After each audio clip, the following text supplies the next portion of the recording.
Bueno, hay una noticia de última hora porque ya el presidente Biden condena el ataque ruso sobre Ucrania. Era la posición de los Estados Unidos que estábamos esperando para la mañana de hoy. Esa es la noticia del día, la invasión rusa a Ucrania. Y mi siguiente invitado está en España. Se trata del periodista Pedro González. Él es el analista internacional de la revista Atalayar. Además, ha sido corresponsal de Euronews, fue corresponsal de Euronews en varios países y fundador del canal 24 Horas. Pedro, bienvenido a Panamá. Buenas tardes en España, buenos días acá. Buenos días allí en Panamá y buenas tardes efectivamente desde España. Porque me llama la atención para los que pues, quieran saber un poco más de la posición de Pedro. Él pues, escribe en la revista Atalayar, es una revista digital, y escribiste un artículo sometiendo a Ucrania con el mismo guión de Georgia. Muchos habíamos olvidado qué pasó en ese 2008 cuando Georgia quería entrar en la Unión Europea y de repente aparece estas repúblicas de Osetia del sur, del norte y esa república de Abjasia. Es decir, el guión es el mismo, crear pues medio de ingeniería social estas repúblicas ficticias y bueno, en el 2008 tenía el apoyo pues indirecto de Nicolás Sarkozy. Ahora veo que Europa ha cerrado filas. ¿Cuál es la situación que debe pasar? ¿Cuál es tu opinión desde España? Y buenos días. Pues buenos días. Bueno, mi opinión es que evidentemente Putin ha evaluado evidentemente todas las circunstancias, ha testado a lo largo de los últimos meses hasta dónde es capaz de llegar la OTAN y naturalmente todo lo que llamamos la civilización occidental. Y yo creo que ha echado sus cuentas y ha dicho, pues ahora es el momento porque no van a ser capaces de reaccionar con la misma fuerza que yo lo hago. Y evidentemente repite prácticamente de la misma manera el mismo guión que ya tuvo en 2008 en Georgia con la escisión de las dos provincias o de las dos regiones, una en el norte, que era Osetia del Sur, y otra en el oeste, ya dando con el mar, que era Abjasia, solamente reconocidas obviamente por Moscú y algún satélite o algún país, como es el caso de Bielorrusia. Y que también se repitió ese guión, si recordáis, en la península de Crimea en 2014. Es decir, bueno, en aquel momento pues había también una población rusófona bastante importante. Ahí lo que pasa es que lo único que hicieron con diferencia con relación ahora es que abasteció de soldados que iban sin insignias identificativas del ejército ruso, pero de golpe y porrazo, pues allí se encontraron en que bueno, pues había habido una ocupación militar, se había organizado un referéndum a toda prisa, en el cual pues una población rusófona decretó que eso tenía que pasar a Rusia y se lo anexionó pura y simple. ¿Qué es lo que ocurrió entonces? Pues ya nos acordamos, unas pequeñas sanciones, bueno, más suaves de lo que inicialmente se anunciaba, pero a la hora de la verdad es que estamos en 2022 y Ucrania ni ha vuelto perdón, ni Crimea ni ha vuelto a Ucrania, ni tiene ningún viso de volver. Más aún ahora, yo creo que la estrategia de Putin va en la línea de reforzar los accesos a Ucrania desde la propia Rusia. José Blandón está con nosotros, Pedro. Sí, muy bien, pues encantado, José. Buenos días, Pedro. Leí tu artículo también y tenemos un amigo en común, Zoilo Martínez De La Vega. Un de La gran Vega amigo, evidentemente, y un gran conocedor de Panamá y de toda su gente. y un gran periodista.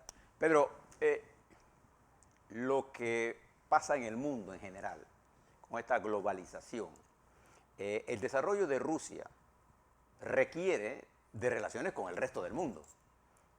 Sin Si duda. él, aunque militarmente, y no tengo la menor duda que tenga la capacidad de ocupar Ucrania, con todos los problemas que le tendrá eso, no tiene una relación con el mundo para vender lo que él produce o vender su materia prima, va a tener serias dificultades en el manejo interno, uno. Y dos, ¿no te parece que la posición clave en este momento es estudiar qué va a hacer la República Popular China, cuyo intercambio Efectivamente. con Putin es muy alto, pero que también Rusia depende del mercado europeo y del mercado norteamericano? Y has actuado ahora con más prudencia. ¿Cómo tú estás viendo ese escenario a nivel de Europa? Bueno, pues yo veo el escenario con dos vertientes. Una con relación a China, evidentemente, como tú muy bien apuntas. Entonces yo creo que Putin ha conseguido ya prácticamente el compensar, digamos, la falta de venta de sus hidrocarburos, especialmente del gas, a Europa, vendiéndoselo a China, eso por un lado, pero por otra parte no debemos de olvidar que esas necesidades son mutuas, es decir, de la misma manera que Rusia necesita las divisas de Europa y de Estados Unidos, también es cierto que Europa necesita naturalmente las materias primas, en especial las energéticas, de Rusia. Y yo creo que por eso digo que a Putin ha echado las cuentas y le han salido. Le han salido porque en definitiva dice, bueno, pues pierdo quizá por aquí este mercado, lo voy a compensar con otro, pero sobre todo consigo una cosa importantísima que hay que ponerse en la mentalidad del propio presidente de Rusia. Y es que él se considera a sí mismo un personaje que trasciende, es decir, es un personaje histórico. Él, no olvidemos, que calificó la caída de la Unión Soviética como la mayor catástrofe del siglo XX y se ha propuesto desde el principio el reedificar exactamente el prestigio de Rusia y colocarla a la altura de una superpotencia. Y eso, naturalmente, que son matices, si se quieren, muy personales y muy por encima, pero en un gobierno, en un régimen que es absolutamente presidencialista y prácticamente unipersonal, eso cuenta muchísimo. Y por eso creo que esas dificultades las tiene perfectamente descontadas. Yo quiero recordarles, como pones en el artículo, Ucrania es el primer país de Europa en reservas de uranio, el segundo en titanio, sí, el segundo en el mundo en minerales con manganeso, hierro, mercurio, y cuarto país del mundo en valor estimado de recursos naturales. Es un gran productor de trigo, centeno, maíz, cebada y huevos, por cierto, huevos de gallina capaces de alimentar a 600 millones de personas. Así es, así es. Sí, pero en el mismo artículo das una frase que yo creo que es un baldazo de agua fría para todos, que vuelva Ucrania, que la pobre Ucrania vuelva a colocarse bajo la órbita rusa significará también un cambio sustancial en la aportación potencial de esta riqueza hacia el mundo, más que hacia Rusia. Sin duda, sin duda. Yo creo que, bueno, a mí me parece que está bastante claro que el caso ahora de los pasos dados, primero para el reconocimiento de esas dos pequeñas repúblicas, de esas antiguas provincias, de reconocerle la independencia. Después, el que el propio Putin ha sido el que ha fijado los límites de una manera unilateral, porque no olvidemos que prácticamente la mitad de ambos territorios es zona de combate, es decir, o sea, los propios ucranianos fieles a Kiev estaban peleando hasta ahora y eso naturalmente no lo respeta Putin, ni siquiera lo lleva a una mesa de negociaciones. Dice, los límites de esas regiones son estos y eso lo reivindicamos. Quiere decirse que eso ni siquiera se le pasa por la cabeza que vaya a una negociación. Y por otra parte, yo creo que hay una línea geográfica importante, que es el río Dnieper, el que pasa precisamente por Kiev. Como siempre. Y yo creo, como siempre, y que finalmente mi impresión personal es que, desde luego, Putin no se conforma simplemente con estas regiones. Es decir, yo creo que quiere, como mínimo, toda la parte oriental de Ucrania, es decir, toda la que queda al este del río Dnieper. Pero hablas del río Dnieper y ¿sí? Hoy se reportaban combates no oficiales, no había fuentes oficiales, pero sí personas diciendo que había combates en Yarkov, que estamos hablando del área oeste total del país. Sí. Bueno, es que naturalmente la ofensiva se está desarrollando, por lo menos hasta ahora, como también parecía que todo apuntaba y estaba previsto. Es decir, que no solamente desde la zona fronteriza con el este de Rusia, sino desde Bielorrusia también. Sí. No están en vano ahí las tropas y el armamento ruso precisamente para simplemente hacer las maniobras. Es decir, yo creo que en ese sentido el presidente Biden tenía razón. Cada vez que ha estado avisando, señores, que la invasión va en serio, que la van a hacer, que están absolutamente preparados, que no es simplemente unas maniobras de distracción. Estaba absolutamente claro que todo eso era una preparación para lo que ahora se está sucediendo. Y yo voy incluso más lejos. Es decir, me da la impresión de que además de coger a Ucrania en una tenaza, como lo está haciendo por el estacionamiento de tropas, es muy importante el despliegue que está teniendo en el Mar Negro. Es que la última consecuencia puede ser que Ucrania pierda prácticamente la totalidad del acceso al mar.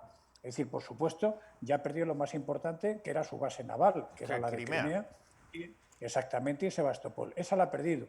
Pero no olvidemos que Crimea es la parte oriental del mar de Azov, Sí, un mar que prácticamente compartían con Rusia y Ucrania, pero que lo han cercado y digamos que los barcos o la marina ucraniana ni puede entrar ni puede salir en ese mar interior dentro del Mar Negro. Y claro. ya lo que queda es el principal puerto, digamos, al margen de esto, que es Odessa, que naturalmente el señor Putin empieza ya también a reclamarlo como dentro de la historia rusa. Es decir, que se puede dar la circunstancia de que se quede reducido, digamos, la salida al mar de Ucrania a la mínima expresión o que incluso la pierda del todo, porque naturalmente ahora mismo toda la marina Pero rusa está bloqueando esas salidas. lo increíble es que si uno agarra un documento de la guerra de 1853, cuando Francia e Inglaterra, las potencias hegemónicas, le temían ese expansionismo ruso y a que descalabrara Sí,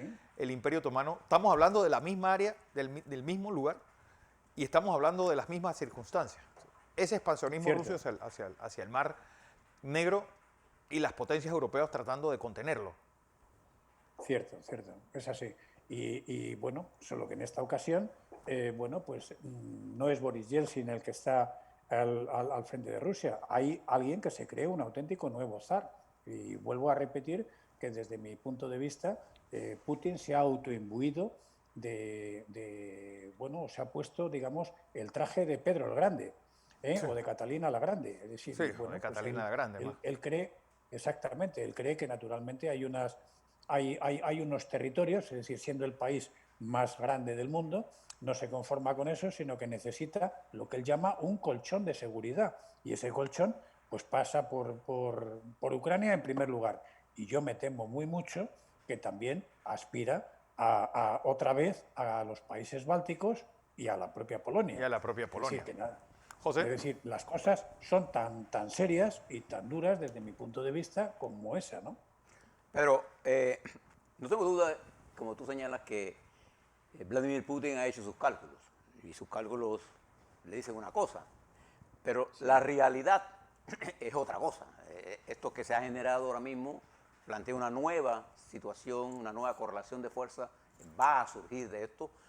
Yo recuerdo en la Segunda Guerra Mundial, Hitler tenía sus cálculos de cómo iba Sin la duda. guerra, cometió el Sí, sí, error de creer que todo iba a salir como él pensaba y al final claro. fueron aplastados. Desde la perspectiva, era mi pregunta ahora, desde la perspectiva europea, ahora, Sí. tú que estudias bien esos áreas por allá, Pues sí, ¿Cómo ve Europa ahora el desarrollo de esto? Porque lo que interesa ahora, los acontecimientos los vamos a seguir día a día. sí. Lo que interesa es tener una perspectiva de qué es lo que realmente tiene Europa en mente, cómo la fragilidad de Europa, incluso la propia España con sus problemas políticos, cómo estos cálculos entraron en la mente del señor Putin de que las democracias occidentales están divididas y debilitadas.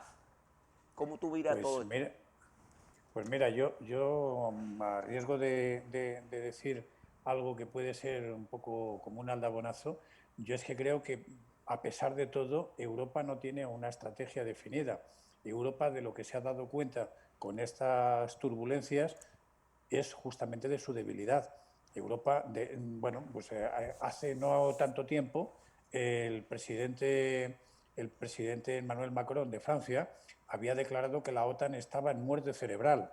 Y mira por dónde ha bastado los ataques de Putin y todas estas maniobras para que se haya reactivado. Es decir, que eso significa que echa a un segundo plano todos los planes estratégicos y de autosuficiencia, digamos, de defensa de Europa. Y eso se traduce básicamente en que vuelve a depender, obviamente, de la OTAN.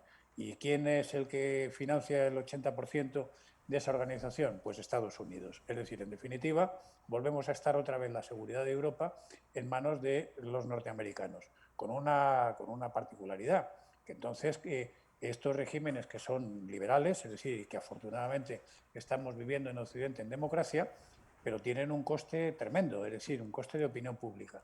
Y yo no estoy muy seguro que la opinión pública, desde luego la europea, pero la norteamericana, que esté muy de acuerdo en desarrollar una guerra que no sea quirúrgica. Es decir, Claro. me refiero, una guerra pues más acostumbrado a nuestra imagen, en las cuales pues resulta que se encuentran choques y combates que terminan pues en muertos y en féretros que vuelven a casa envueltos en la bandera. Y eso pues nuestras sociedades están cada vez menos dispuestas a arrostrar naturalmente ese inmenso sacrificio. Tengo que decir que me parece que la reacción de Europa es lo que ha calculado Putin. Ahora bien, las guerras también sabemos cómo comienzan y no está nunca seguro cómo terminan. Y como tú muy bien has dicho, Hitler tenía unos planes, los japoneses también tenían otros en la Segunda Guerra Mundial, por no remontarnos a la Primera Guerra Mundial, Claro. que prácticamente era una guerra que no quería inicialmente nadie, que cuando se desencadenó, pues prácticamente se pensaba que aquello no duraba más que unos meses y que se prolongó en una carnicería brutal durante más de 4 años. Es decir, estamos en esa situación, porque cuando a uno le acorralan, a lo mejor resulta que todo ese hedonismo de que ha hecho gala y que está haciendo gala una sociedad tan desarrollada como la europea termina revolviéndose y a lo mejor resulta que despierta. Porque hay algo que me llama la atención y me gustaría, pues, cuál es la sensación, porque hablaste de la Primera y de la Segunda Guerra Mundial, son heridas que todavía están en muchos aspectos a flor de piel. Este señor vuela la concepción liberal nacida en las Naciones Unidas. Hay unas nuevas relaciones internacionales a partir de esta crisis. Y ustedes los europeos, pues, ¿cómo ven esta situación? ¿Realmente es decir, es una guerra? Pues, y vuelven aquellos fantasmas que destruyeron Europa 2 veces en el siglo pasado. Hombre, pues evidentemente no va a ser con las mismas imágenes que entonces, es decir, de ataque a la bayoneta, trincheras, etcétera, etcétera. Ahora la guerra es sobre Tecnología. todo tecnológica y además aparentemente, digamos, entre comillas, bastante más limpia. Y en esto, pues, por ejemplo, los rusos están dando muestras sobradas de que saben hacerlo. Por ejemplo, colapsando todo un sistema eléctrico de un determinado país.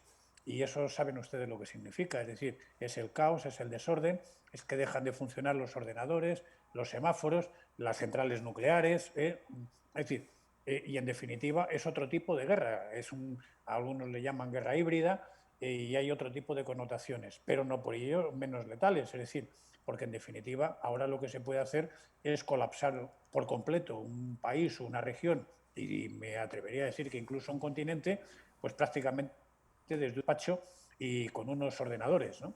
Sí. Y eso es lo que está haciendo Rusia de una manera pues bastante ostensible. Bueno, ya evidentemente los ucranianos lo están experimentando porque ya llevan unos cuantos días en que, de golpe y porrazo, todo su sistema de administración está absolutamente infiltrado y colapsado. Pero lo mismo puede pasar con el suministro de energía, el suministro de materias primas, el sistema de comercio, las cuentas bancarias, se puede poner todo patas arriba. Claro. Es decir, y eso evidentemente es aparentemente, vuelvo a decir, mucho más limpio o menos sucio, menos sangriento, por así decir, pero igual de letal para la humanidad, ¿no? En la crisis de Georgia, pues tuvo la complicidad, Putin tuvo la complicidad de Nicolás Sarkozy. O sea, esa unidad europea, ¿quién la puede resquebrajar? Pues hay un consejo de presidentes en menos de en unas horas en Bruselas y yo creo que por primera vez Europa está funcionando como una piña. Sí, afortunadamente, digamos que en ese sentido el Brexit ha sido muy aleccionador y ha servido precisamente para que Europa tuviera conciencia de que su fortaleza solamente se puede basar y se cimenta en su propia unidad. Y en tanto en cuanto pues, no tenga esa unidad, lo normal es que se fragilice y al final pues sea muchísimo más fácil que sea presa pues, de Rusia o de cualquier otro enemigo externo, llámese el yihadismo o es otro tipo de enemigos. Entonces, yo creo que afortunadamente, a pesar de que no hay, digamos, grandes líderes, porque no se Sí, observan a la manera, pues bueno, de lo que hubo quizá en la época de la década de los 40 o 50, es decir, en Europa, digamos que el perfil, digamos, medio de los gobernantes es bastante más flojo y más mediocre, pero sí es verdad que todos ellos han tomado conciencia de su pequeñez, y lo digo en toda la extensión de la palabra, y saben que la única fortaleza, perdón, estriba en en permanecer unidos. Y sí es verdad que la experiencia del Brexit ha sido muy aleccionadora, porque evidentemente la diplomacia avezada de los ingleses se empeñó durante 2 años en tratar de dividirlo, y afortunadamente los 27 de la Unión Europea se mantuvieron incólumes, si no hubiera sido un desastre. Es lo mismo que ha tratado de hacer, por cierto, el ministro de Asuntos Exteriores ruso, Sergei Lavrov. Por ejemplo, el hecho de que mandara 27 cartas diferentes, vamos, con el mismo texto, pero a todos y cada uno de los ministros exteriores de la Unión Europea, y se encontrara con la sorpresa de una sola carta de respuesta firmada por el alto representante para las relaciones exteriores, que es el español Josep Borrell. Borrell, sí. Y naturalmente eso, exacto, y eso disgustó mucho al Kremlin, que lo que esperaba era 27 respuestas, cada uno por su lado, ¿no? Y se encontró con esa unidad, pero a pesar de todo, como hemos dicho, ha descontado, digamos, ese costo y se ha lanzado a esa aventura, ¿no? Bueno, Pedro González, gracias por esta visión y sobre todo, pues muchas personas pues, coincidiendo contigo en este análisis. Gracias, Pedro González, periodista español de la revista Talayar y responsable de Euronews y del canal 24 Horas. Muchísimas gracias a vosotros, y desde aquí, desde el estudio y la sede central de Atalayar, precisamente en Madrid, un abrazo muy fuerte a todo Panamá. Gracias. Gracias. Bueno, don José. Bueno, yo creo que es importante, usted que nos está escuchando y nos está viendo, estos acontecimientos hay que mirarlos y saber hacia dónde van.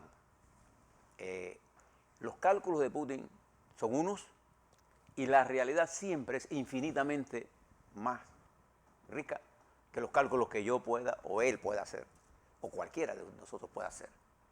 Esto ha generado, mire lo que acaba de decir Pedro, Lavrov manda 25 cartas 27. Y recibe una sola respuesta. Sí. Y ahora, en este momento, antes de que desde ayer se anunció que hoy iba a haber una reunión de todas las representaciones a nivel ministerial para ver la gravedad del asunto. Ahora va a haber la guerra en desarrollo. Entonces, Putin va a recibir algo que él no contaba, con una Europa en la búsqueda de su identidad y de su protección, porque lo que está en riesgo no es Ucrania solamente. Entonces hay una serie de factores. La posición de los Estados Unidos va también a impulsar la posición de otros países en el Indo-Pacífico. Ya Japón se ha pronunciado, Corea del Sur se va a pronunciar, Australia se ha pronunciado, la India se ha pronunciado. Okay. La que ha mantenido un silencio que esperamos su respuesta es Turquía.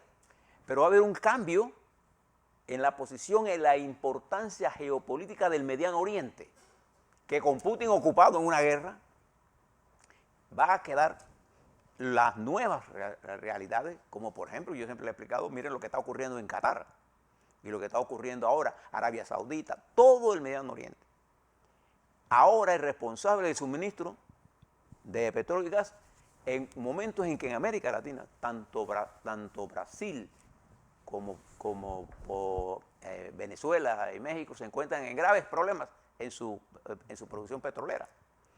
México no solamente ha bajado, sino que importa gasolina. Sí. Cuando tiene capacidad de refinamiento.